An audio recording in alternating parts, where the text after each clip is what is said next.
Bonjour mes chers amis. Vous me connaissez, n'est-ce pas? On m'appelait la duchesse. On m'appelait la grande dame de Genoa City. Pour des millions d'entre vous, j'étais Catherine Chancellor. Celle qui vivait dans le grand manoir, celle qui dirigeait les entreprises Chancellor d'une main de fer, et celle qui, soyons honnêtes, aimait un peu trop son verre de gin par moment. Mais aujourd'hui, je veux enlever le masque. Je veux vous parler en tant que Jeanne Cooper. La femme qui a vécu, respiré et donné son âme à Catherine pendant 40 ans. Mon histoire ne commence pas dans un manoir luxueux. Je suis née en 1928, en Californie, à une époque bien différente. J'étais une fille simple, une fille qui rêvait grand. Avant de devenir la matriarche que vous connaissez, j'ai dû me battre. J'ai commencé ma carrière dans les années 50. C'était l'âge d'or du western. J'étais jeune, j'avais les cheveux blonds, et j'avais ce feu dans les yeux. J'ai joué aux côtés de légendes comme Henry Fonda et Tony Curtis. Mais je ne savais pas encore que mon véritable destin m'attendait en 1973. C'est là que tout a changé. William J. Bell, le créateur des Feux de l'amour, cherchait quelqu'un pour un rôle très spécifique. Il m'a dit, Jeanne, c'est juste pour 6 mois. C'est un rôle court. J'ai accepté. Catherine Chancellor devait être une femme riche, alcoolique, et un peu perdue. 6 mois. Mon Dieu, comme nous avions tort. Ces 6 mois se sont transformés en 40 années de pur bonheur. Vous savez, Catherine n'était pas seulement un personnage pour moi. Elle était mon exutoire. Quand Catherine pleurait, c'était souvent Jeanne qui pleurait. Nous avons brisé des tabous ensemble. Rappelez-vous de l'histoire de l'alcoolisme. À l'époque, on ne montrait pas ça à la télévision de cette façon. Mais nous l'avons fait. J'ai reçu des milliers de lettres de femmes qui me disaient, grâce à vous, grâce à Catherine, j'ai trouvé le courage d'arrêter de boire. C'était ma plus grande fierté. Et puis, il y a eu 1984. Un moment historique. Vous vous en souvenez sûrement. J'ai décidé de faire un lifting dans la vraie vie. Mais je ne voulais pas me cacher. Je suis allée voir les producteurs et j'ai dit, filmons-le.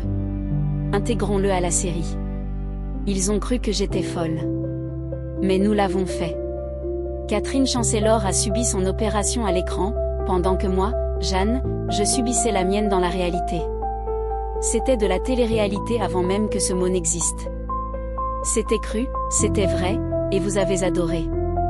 Bien sûr, je ne peux pas raconter mon histoire sans parler d'elle. Gilles. Ma chère ennemie, Gilles Foster Abbott. Ah, Gilles. Nous nous sommes tellement battus.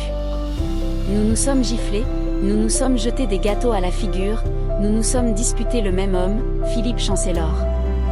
Mais laissez-moi vous dire un secret, Jess Walton, l'actrice qui joue Gilles, était l'une de mes meilleures amies dans la vraie vie. Cette haine à l'écran cachait un amour profond en coulisses. C'est pour cela que nos scènes étaient si puissantes. Parce qu'il faut beaucoup d'amour pour jouer la haine avec autant de passion. La vie sur le plateau n'était pas toujours facile. J'ai vu des acteurs partir, j'ai vu des intrigues changer, mais le manoir Chancellor est resté mon refuge. J'y ai élevé mon fils à l'écran, Brock, j'y ai accueilli ma petite fille Mackenzie, et j'y ai vécu mes derniers jours. Quand ma santé a commencé à décliner, j'ai eu peur. Pas de mourir, non. J'ai eu peur de vous quitter. J'ai eu peur de laisser Catherine seule. Ma dernière scène, je m'en souviens comme si c'était hier. Je montais cet escalier, une dernière fois.